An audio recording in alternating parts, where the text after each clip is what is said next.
Hello, you guys. Welcome back to Church of the Heart. I'm Anthony, and this is Melina. Hi. So it was recently our anniversary on April 10th, and we decided to go to Mount Shasta. It is a energy vortex, and some spiritual history concerning Mount Shasta is that there is a city named Telos, Telos, underneath Mount Shasta, and there is a specific ascended master that is underneath there, along with priests and priestesses. That we Council. the council there's priests priestesses, and then there's also the council of 12D that we'll talk about later, but we just went there because we knew it was going to be a spiritual place. And it uh, was our seventh anniversary, it was our so it seventh kind of made sense. Yes, it was our seventh anniversary, and it was a very spiritual time over there. We just it was only like it's only like 5 hours away from where we're at, and so we decided to go over there, and we had a really great time. We ended up I think one of the very first things was this crystal shop that we ended up going to. It was called Soul Connections in Mount Shasta, and it was a huge store. Like Amazing. it was Oh my great. goodness. There was like five different sections. There was like a little gift shop section. There was like a sound bowl, just all sound bowls, and then there was all of like figurines of like these different ascended masters, or Egyptian gods and goddesses. All these little figurines that you can purchase. And then there Quartz was just crystals. lots of crystals, lots of quartz crystals, Mm-hmm. and many more crystals. And they also had units above the store, to where you practitioners can rent these units and do their practices in there. And so me, Melina, we recently did a QHHT session. QHHT is quantum healing hypnosis technique, and it was started by Dolores Cannon, and it is carried on by her daughter. I forget what her name is. You have the book. Either way, it's carried on by her daughter, and so me, her, and we also have another friend. Her name is Erin, and so we all did this QHHT sessions with Heather. She's an amazing person. I'm happy to give her a link or a description. I'm sure like when she's actually a QHHT practitioner, you can find her on the QHHT website. She still needs to do her 25 free sessions. You get a 25 free sessions when you start doing the practicing before you can charge people. And so we did that. We did her free sessions, but we also became great friends. And so we were talking about kind of like this whole community building, and building like the just what we wanted for the future.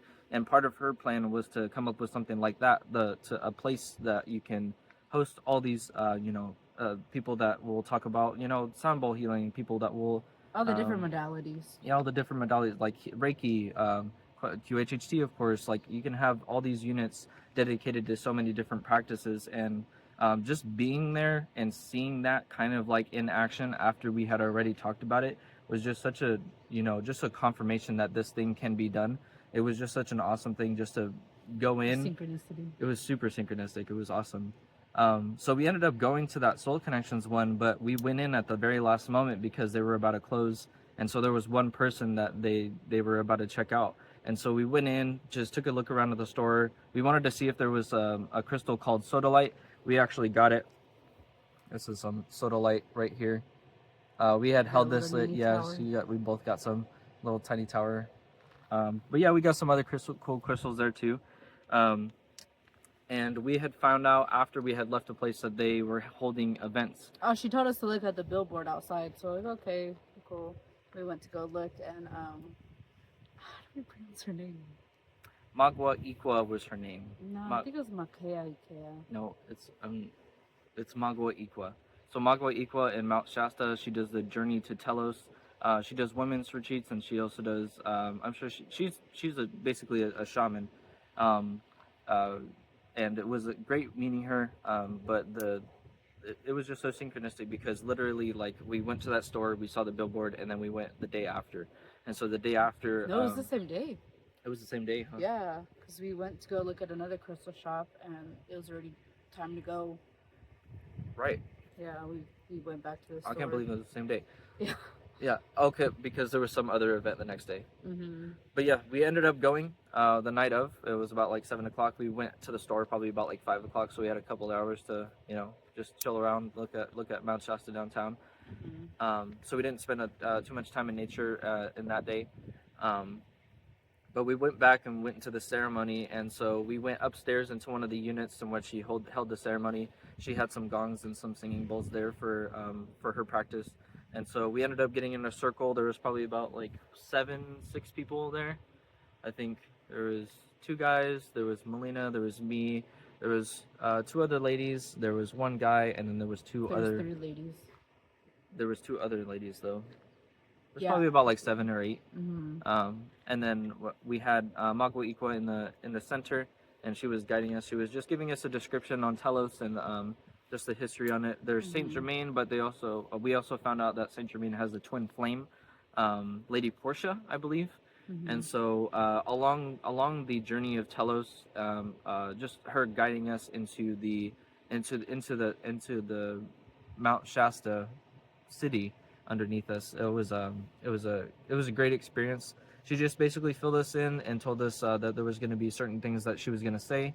The first thing that she said was setting, and so when she said setting, after dinging like the chimes 3 times, or what was it?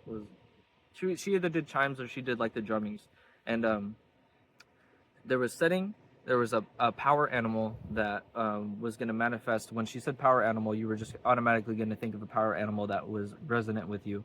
And then and the third one was the purpose. And so you think about your purpose. And so I'm going to start first because my experience was relatively kind of simpler.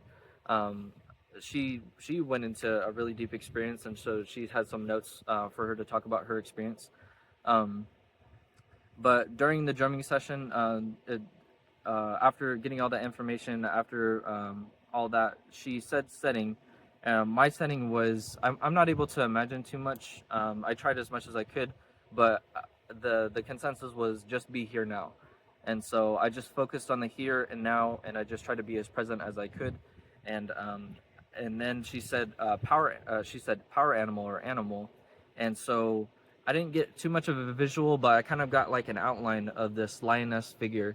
It was interesting because it was like a humanoid lioness, but it had lion's mane like in as hair, kind of like a male version of the lion has the mane. But and we'll talk about something synchronistic that happened later down the next day. Mm-hmm. Um, so yeah, I saw that lioness being. I wasn't sure if it was like a lion. There are lion beings out there that are more cat-line, feline.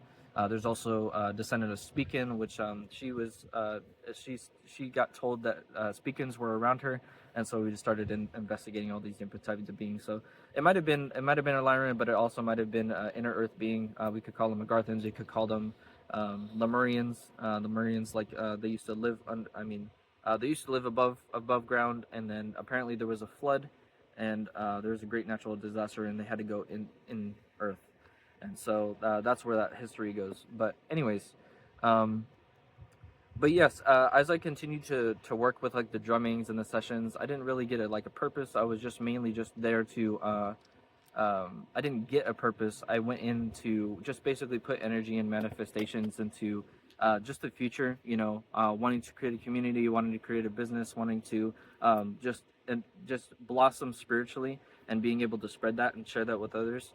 I just wanted to continue to put energy in that and continue to pray and to open myself to any higher beings that were willing to help, and just continuing to put that consciousness within my manifestations, and to see that through through the drumming sessions and through the collective energy of the group, because I do believe that as we gather together in a collective, I think there's scripture that even says that too. It says I think Jesus says like gather in 2 or more, and I forget. Anyway, so the collective of the group really showed after the experience, and then after everybody started to share. So just sharing my experience, I did let go of some emotions, and your emotions are typically held in your navel chakra, just like maybe 2 fingers above your belly button. And so I was focused on emotions on my stomach. They were kind of grumbling, but I kind of focused them in that navel chakra area and kind of just guided them into that single point, into where I could give it up. And so I even cried. I even whimpered a little bit. You? I was like, Yeah, he's yeah. crying. I was just letting go of some stuff, and so but yeah, nothing visual for me. Nothing like I didn't get any other messages, except maybe lack of trust because I probably wasn't giving myself fully to the experience. It was all about trust for me, and so I continued to just breathe, bring myself back, and trust and let go, and breathe and continue to let myself back and trust and let go. And so I think that's part of any experience. When you're going through any type of spiritual experience, you have to learn how to trust. You have to learn to be comfortable, because if you're not comfortable, you're not able to let go. And if you're not able to let go of the emotions, you're not able to take what is given to you and transmute that for the betterment of your own experience and your own growth and your own perception. So anything with like Reiki, any sound bowls, any type of healing modality, you need to be able to identify the person's resonance to see if you're in alignment with them, to feel comfortable with them. Or you could just let go and just trust God and just let the force of the universe just flow through you. But you have to get to that point of comfortability, because you have to be in agreement with whatever process you're going through. So if it's sound bowl healing, if it's Reiki, if it's even meditation, you have to be in alignment with that resonance in order to truly see through it and past it, so that you don't have to have necessarily a teacher tell you, but you have to have your own discernment, when you're going through these things. So it's just a process of learning to let go, learning to learning to just be. So that was my experience. And I don't think there was anything else that I was kind of missing. I wasn't What sure. about what she told you afterwards? We'll talk about that after you talk about your experience. Oh, okay. But yeah, so I'm gonna give the floor to Melina. She's gonna talk. Rock. Yeah, she's gonna talk about her experience. Yeah. So when she started out with the commands, so we were all laying on the floor, all next to each other. I feel like that kind of also the resonance from everyone kind of made it more of a raise our vibration, the collective. Yeah. But anyway, so when she asked for a starting place, well, she gave commands. She was like, okay, like starting place, and what came to mind like immediately was this beach. And I knew what it was because of my QHHT session. It was the same exact place. It was a beach in Hawaii. And yeah, so I was just there, like standing on the sandy beach. It was just me. And when she asked to bring our power animal in, a chameleon came in for me. It's like a little tiny chameleon, like from the movie Tangled. So it was standing on my shoulder, and then like me and the chameleon, we're about to go. Like we're about to hop on like our surfboard and um, start our journey to Telos. And I look to my left, and this monkey comes out, and he just like comes and like grabs my arm and hops on my back. So I'm like, oh, okay. Like I wasn't expecting like two power animals because she said just envision one. But anyway, yeah, he hopped on my back.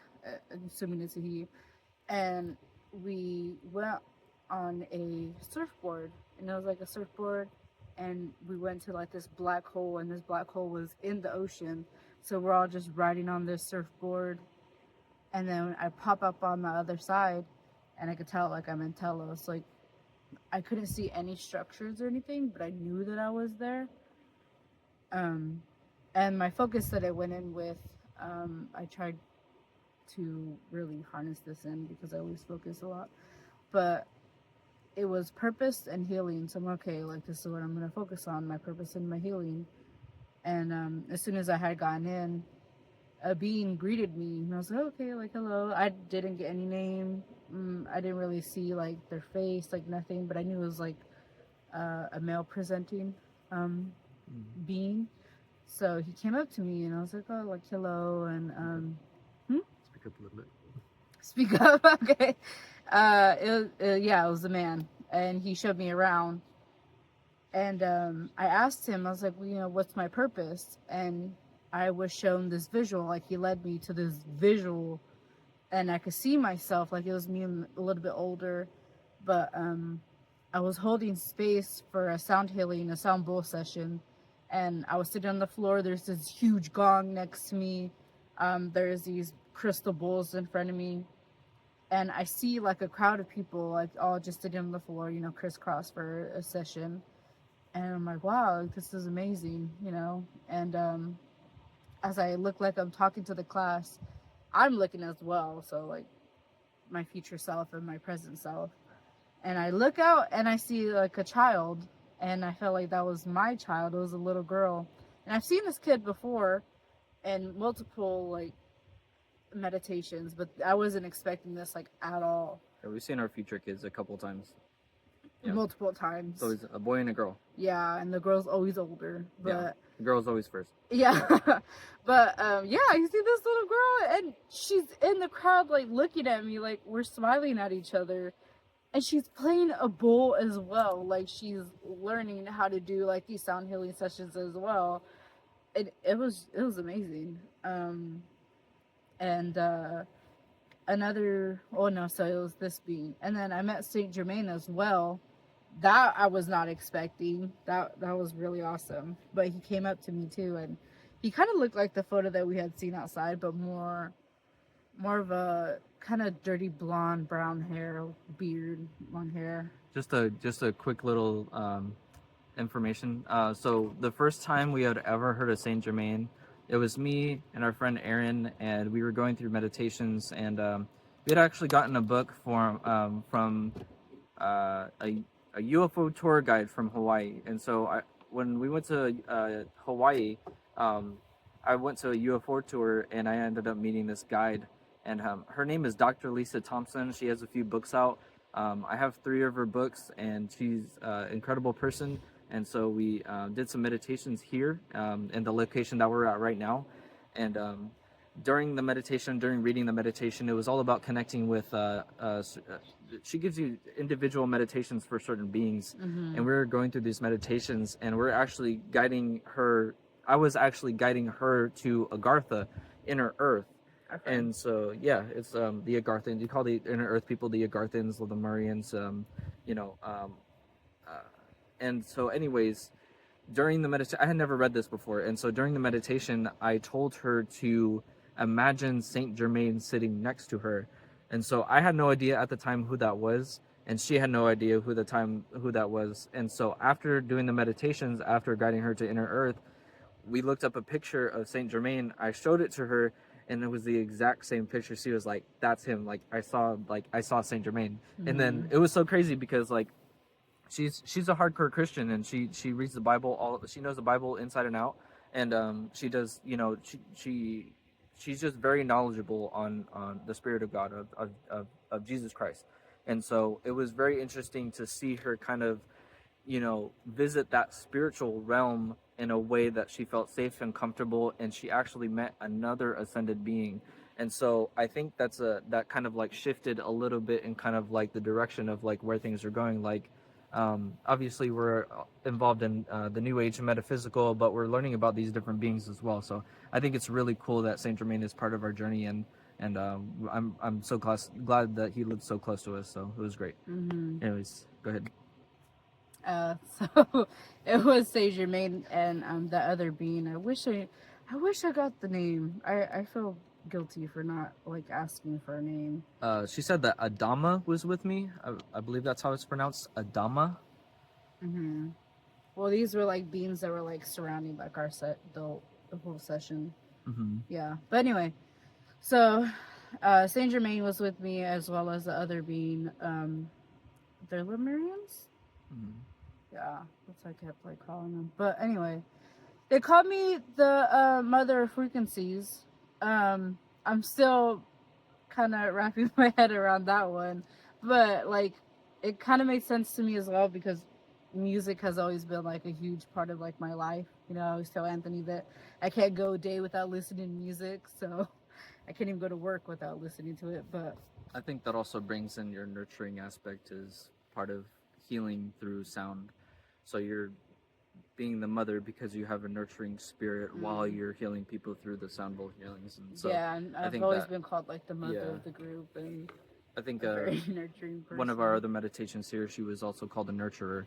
She was there. Yeah. She's there to nurture, and so that's part of her spirit and her passion is to be able to help other people through her love and care. Mm-hmm. And I'd probably bounce around. Well, I'd probably bounce around with all like my experiences within the Journey to Telos because that's how it was presented to me. It was very back and forth, shifty. I didn't stay in like one moment for too long. But Saint Germain and this Lemurian had presented my child self to me. Like I was probably like 10 years old, maybe around there. How old were you in first grade? She probably wasn't 10. What grade? It was like first grade. Yeah. Because I remember the First same grade's little like haircut. 6. Oh, probably 6 then. But anyway, yeah. They presented her to me like, you need to work on this. It was like my child self. So I was astonished by this. I was like, okay. So I kind of started talking to her, like these things that happened and just showing her that I, like, how do I explain this? Just giving her the love that she deserved. Yeah. So I was just, yeah, and we hugged each other like after I had given her this whole spiel, like, I love you and like all this stuff. So we hugged. And then my heart like opened up like these double doors. So like literally opened. And she climbed inside. She climbed inside. So I kind of like made space for her like in my heart. She stayed there. So I'm like, okay, like that work is done. And I was bouncing back and forth between like different kinds of healings. It was a lot like very sporadic. But there was like another point where I was enveloped in a huge crystal cocoon. It was clear quartz, but it was like literally enveloping my whole body, and I could see myself in there, and I was like just kind of bundled up, and I could feel like the resonance of the crystal, the frequency just like healing my body. And I was telling Anthony too, like I could feel my physical body like twitching, like reacting like to this healing. So it was amazing. The crystal was so bright. Is it like jolts of energy at all? A little bit. It was very soft though. Nice soft energy, but cool. Powerful. And I also asked for like DNA activation, so I could see like the actual like spirals. I could see them like activating. That was like a little snippet. Yeah. I wanted to go in for DNA upgrades as well, but it's just, I think it was just more of an emotional release and trying to focus and center on like my thoughts and intentions and put energy into the manifestation. So yeah, eventually I'll get there one day. Give what you're needed at the time. Yeah. Given what you're needed. Yeah. And then there was also light language as well. Like I was speaking light language with these beings and we're having like full-blown conversations. Like I was saying it, I could kind of like hear it, but kind of like Simlish. You can't like, it sounds like English, but you can't say the words. For those of you who do not know what light language is, it's kind of like what the Christian speaking in tongues is. Just kind of like the Holy Spirit just kind of take over. It's a gift that some people have. It's not meant, I don't think, it's not really meant to be like you're supposed to like force the words out. It's just supposed to arise out of you. And so I think that's a lot of the feelings when I've I know that you've had the feeling like it just wants to like come out of you, but also our friend Aaron does as well. But yeah, it's speaking in tongues and light language is very similar. Light language does come in many different forms and frequencies because it does sound a little bit more alien. But mainly it's just it's frequencies and tones that are supposed to be structured in a certain way.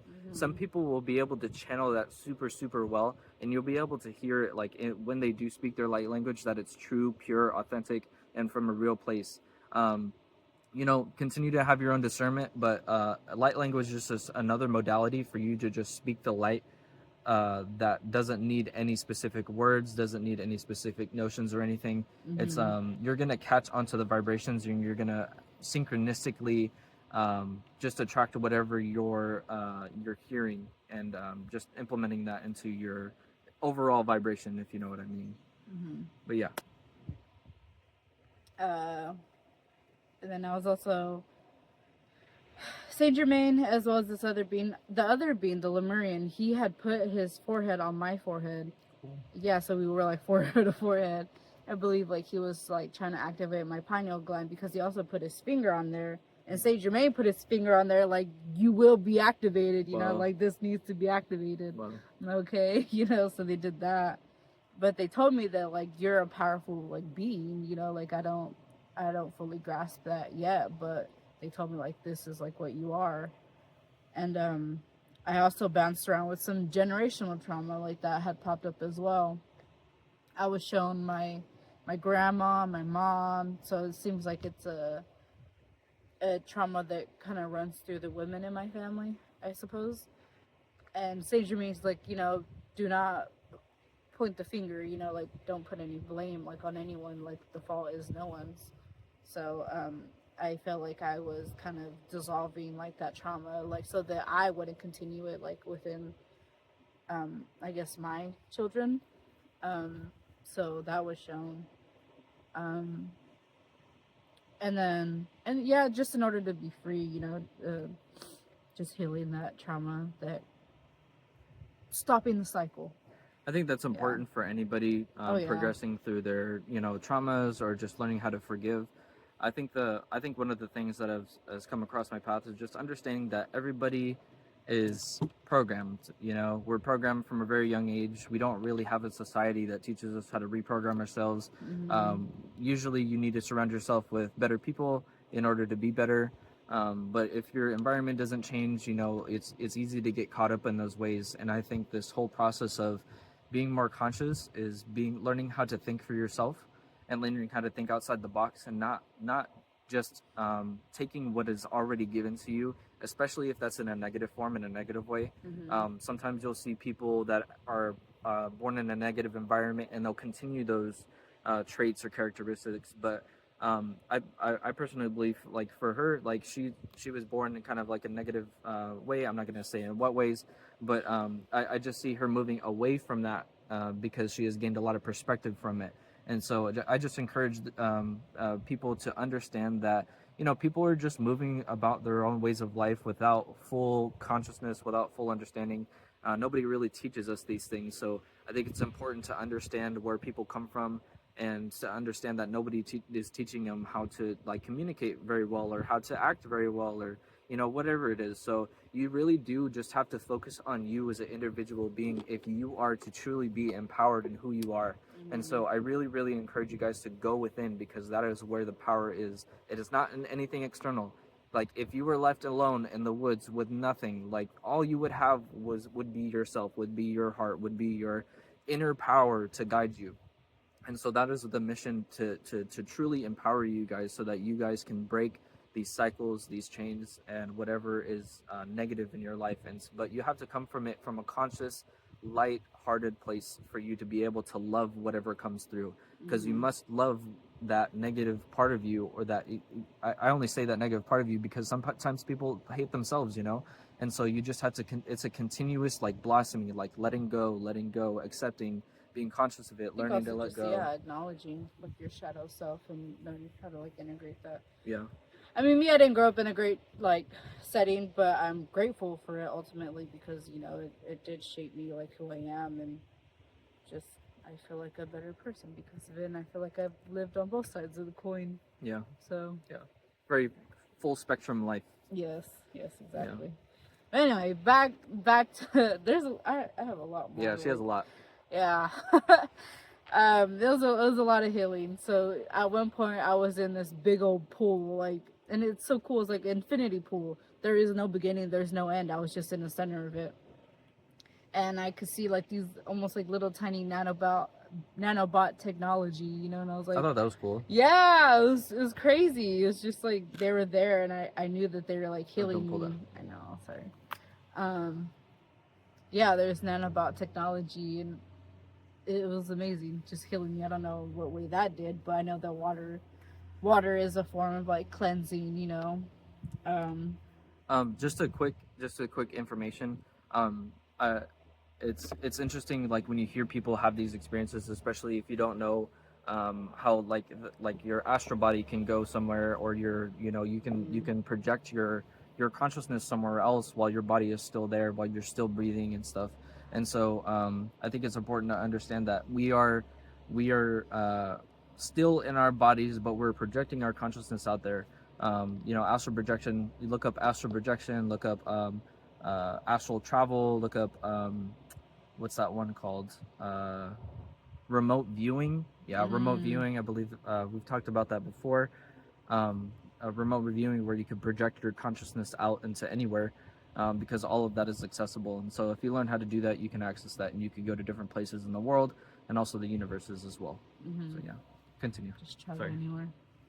And we've also been using ChatGPT to help us too. It's been a great thing to use ChatGPT to help us organize all of our notes and stuff like Yeah. that. So we're gonna continue to use ChatGPT. Yeah, That was and just the a Otter random- one, right? Otter, Otter AI, yeah. Otter AI. I Yeah. wouldn't call it Otterbot, but at some point I was also in a spacecraft. I don't really know what it looked like, but I seen like the outside, and I was in there, and I was teleported to Mount Shasta, like again, like the inside, and from the outside, I could see like a big like opening, but it was invisible to obviously just a regular 3D person, but to like a higher being, you could that there's like an opening right there. There's like the veil, and I went through it, and it was like a huge marketplace. There was just like a bunch of people like everywhere, like I was telling Anthony, like beings of like all, like spectrum. Like it was amazing. You had a whole life there. Yeah. And she said that you also saw like plants and stuff. Like I wasn't sure if that was your experience. I don't think so. No. Maybe. Might have been somebody else's experience. But Probably. they saw like plant growth in there as well. Yeah. And I know my warrior guide was with me as well, like while I was going through, all of this. But yeah, everyone was coexisting like inside of the inside Mount Shasta. It was amazing. I asked for my soul name, and I heard like something along the lines of like Asayana. Asayana, yeah, something like that. Oh yeah. Oh, the spacecraft took me to Hawaii. Yeah. So. Did it really? Yeah. I was in Hawaii, and I was just walking around, and I was like, well, and I was like, what is the connection with Hawaii? Because I've gotten inklings of it, and I'm pretty sure you have too, like the inklings of going to Hawaii someday. Well, we visited there, but I mean, like actually maybe living there. But yeah, so I was like, what is the connection with Hawaii? And they're like, well, it's an option, like if you wanted to go, but I don't necessarily have to go. So I'm like, okay, like I don't think they wanted to give all their cards to me with that one. There's somewhere in Hawaii that is for us, and we know that, and I think we've expressed that in one of our first videos. But yeah, Hawaii seems like it's going to be a place to be for us. Yeah. Of course, we can move around, have different whatever we decide to do in the future, communities in different areas. We can have one in Mount Shasta as well. And so I feel a connection with both, and apparently there's a connection with the Big Island and Mount Shasta. There's some type of energetical connection there. And one of Dr. Lisa Thompson's books, she describes there being like a tunnel, kind of like it being in another dimension, or there actually be a tunnel. I'm pretty sure there's tunnels actually like going towards the Hawaiian Islands and stuff, because that's a whole trip on its own. But yeah, there's definitely a connection between the Big Island and Shasta. And then I was telling Anthony too, like how I was simultaneously doing work like in the 3D and then also within the 5D in that Journey to Tello session. Excuse me. I told him that I felt like an infinity symbol like going between us. So like the middle would be like right here, and it connected like our hearts like that. Cool. That's funny. There's an infinity symbol on that rock too.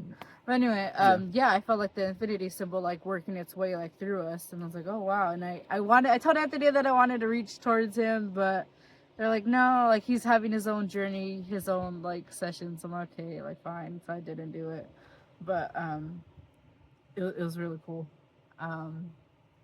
I told her I wouldn't have minded. So yeah. But we were both doing work. Yeah. But I think that was the end of mine. And afterwards, we all like sat in a circle and we were all sharing our experiences.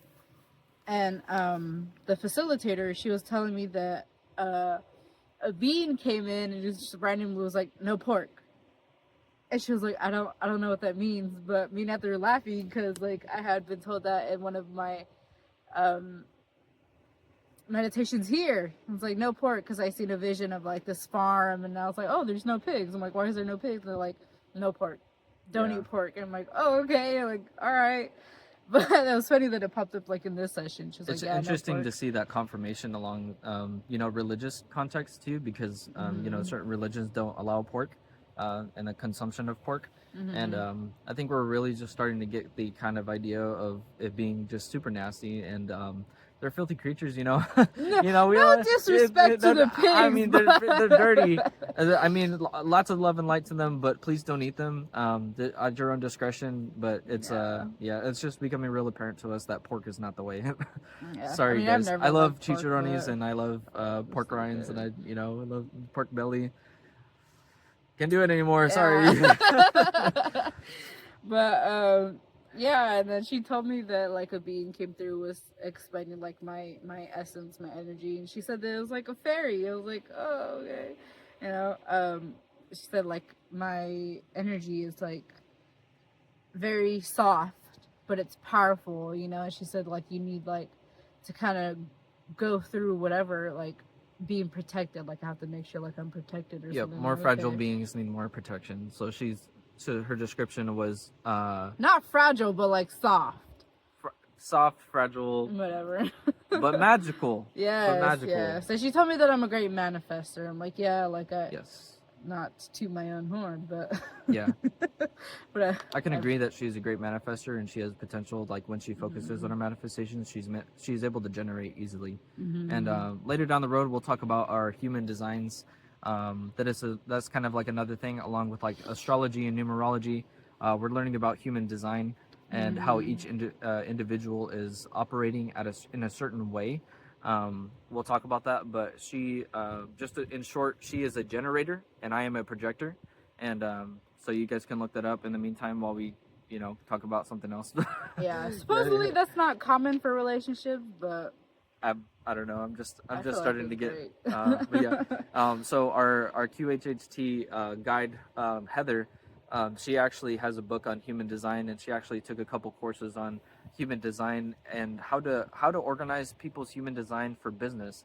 And so I think that's going to be something that we implement in the future, is just finding how people work in certain ways in certain places and what people do best, just so that you feel more of a flow and just a way of going about things that allows people to align and connect with what they feel like they want to express and what they how they express, and just putting those pieces together. And She so did a book on automatic writing, not the design chart. no, but she has a book on the human design chart, and she Oh, also I think maybe she wrote her own book. no, she didn't write a book. No. She also has a course that she took on business. Mm-hmm. But yeah, that's something that we're going to be talking about in the future as well. But just so you guys know, I'm a projector. She's a generator. So, but yeah. And then, do you want to talk about anything else? Is there anything else? Oh, it was cool because after the session, this guy next to me was like, "Oh, you should go to Fairy Falls." I was like, kind of like a magical like energy there. I was like, "Oh, cool." And then this other lady, she said that while I was sharing my experience, that she seen like red and like orange lights like around me. And I was like, I don't know what that It was like means. above her head, just way above her head and towards the Yeah, ceiling. but I was like, maybe because me and Anthony were talking about like the root and the sacral chakra. Yeah, that day? we were playing the sacral frequency because my stomach is solfeggio feeling. one? Yeah. Yeah. So look on it's called the solfeggio frequencies. There's some frequencies that are aligned with each chakra, and so we played the solar plexus one kind of like at the beginning of the day, and it was cool. Yeah, it was just cool seeing those colors, like for somebody else to see those colors around her. And it was cool too because she had just gone back from Kauai. Yeah, and so after the session, we were all in a group and we all sat up and just faced towards the center, and we each started to talk one by one. I'm not going to say everybody's experience, but I'm just going to say some of the key points that kind of like connect everybody's, because there were some experiences that were shared. I remember talking about how I have pain on kind of like the right side of my body. So I have like my neck and then my shoulder and then like down my back, and it's all on the right side. And so basically, Mago Iko has said that the right side of the body, or I don't know which way the camera is going to say, but this is my right side. So the right side of the body is more masculine, and it's more the energy is more towards the future. And so the left side of the body is going to be more feminine, and it's going to be more towards the past. And so you need to find an equilibrium between the masculine and feminine within each of you to find that true balance. And so that was something that had popped up for a couple other people, because they said that they were having some pain in the right side of their body. And so that was kind of a confirmation to me to focus on that, the balance of the masculine and femininity, not putting too much effort into the masculine and letting the feminine kind of like balance that out, but finding a harmony in between the two. And so But also not pushing like too much like yeah, for don't future things. yeah, don't push too much. Yeah, just let things flow. Yeah. Don't talk about your power animal. So we ended up going to the shop again the next day, and we were looking in the section where they have all the like the figurines, like with all the the Egyptian gods and goddesses, the Greek gods and goddesses. You got Yeshua, you got Buddha, you got all these ascended masters and beings and stuff like that. And so um, she saw a being, and she said that it turned their head towards her. You want to name what the being is? Oh, Sekhmet. Yeah. Sekhmet. No, it's like Sekhmet. Sekhmet from Egyptian. She is actually the lioness. Yeah, type she of was figure. like her figurine was like on the shelf, and she was the only one there. But like I seen it, and I was about to walk past her, but I seen like her head like move, and I was like, "What the heck?" I was like, "What was that?" So like I went back, and I was like, "Sekhmet," and she is a feminine figure. She's a lioness. She has a lioness head, and she has like that mane. And I was telling Anthony, I'm like, isn't that exactly like what you were talking about? Yeah. For your power animal. That was pretty trippy. Yeah, because I was telling him, I was like, usually lionesses don't have the manes. It's the males that do. So for that, like, I was like, that's insane, because you literally just seen that. But I looked her up, and she's a pretty powerful being. Yeah, I took that figurine home with a lot me. of courage, power, and leadership. She was a great balance of like harmony and destruction. So it was amazing. And I think that's like something that's also been popping up for us, just like that how do you say it, the balance. Yeah, the balance of the divine masculine and feminine. It's everything. I think for Sekhmet to have a leadership role, she even has a staff.